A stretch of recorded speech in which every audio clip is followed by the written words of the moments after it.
There was some unfinished business with Pip's Bash as well, because you were on your way to making a second album eventually, and there's lots of material that was played but never that wasn't on the first album. Yeah.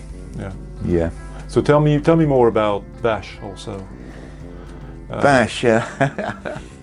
Well, Pip wrote the music on in a sequencing program in Cubase, and Cubase is not really designed to produce parts that are playable, and so it came up with these incredibly long scores that were almost unreadable, with flats and sharps and naturals. I mean, sometimes there would seem to be more ink on the page than white. You know, the page was more black than white. And Fred and I used to joke about it. We used to call it the white slave trade, because Pip worked us incredibly hard, and the first set of rehearsals was in a very, very hot summer, and we were really stripped down to our underpants. So it was at Pip's house? At Pip's house, top floor? Up at the top. It was absolutely roasting. The next set of rehearsals we did in the winter. By then he'd excavated his carver, which was the other extreme. It was running with water. Yeah, I remember. And it was freezing cold. Yeah. It was so bad we had to have plastic sheets up to protect the electrics from all this water. And Pip just blithely pressed ahead. Yeah. Come on, chaps. Now that's not quite right there. There's water running down the wall. But he was so proud of having made that place that he rehearsed there nonetheless. Yeah, he had to. He'd invested so much of himself in it, he had to use it. Yeah. And there was a pig, wasn't there? Right at the back, there was this sort of glow-in-the-dark pig. I have no idea why it was there, but it was a real feature of the place, because the music was all dripping wet. It was from the ridiculous to the ridiculous. You know, it was sweltering in the summer and freezing in the winter. And but Pip worked you very hard, and the pieces were difficult because they were written off drum parts. And so I often had to get him to demonstrate it on the drum, and he'd play all this stuff on the drums. And then I'd say, no, I don't want everything, just isolate the piano parts. Because he'd say, well, the piano is playing the cowbell and this little drum here, and then the bass is playing the bass drum and the floor tom.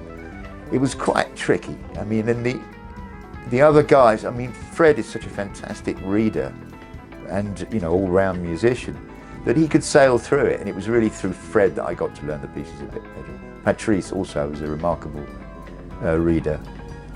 Yeah, it was a lot of fun doing that, the white slave trade. The next tune was originally called Razzie Dotty, but it's become retitled the Enharmonic Shocker due to my kind of dyslexic random writing of sharps and flats on the scores. However, it features a probably completely confused Alex Maguire on underwords.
Fun times.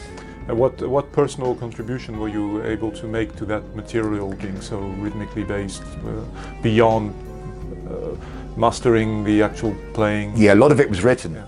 A lot of it was written, and then you take a solo here, and the solos were usually over the bass line. So as long as I had some harmonic grasp of what the bass was doing, it wasn't too bad. And by the time we got to Seattle, it was sounding pretty good actually.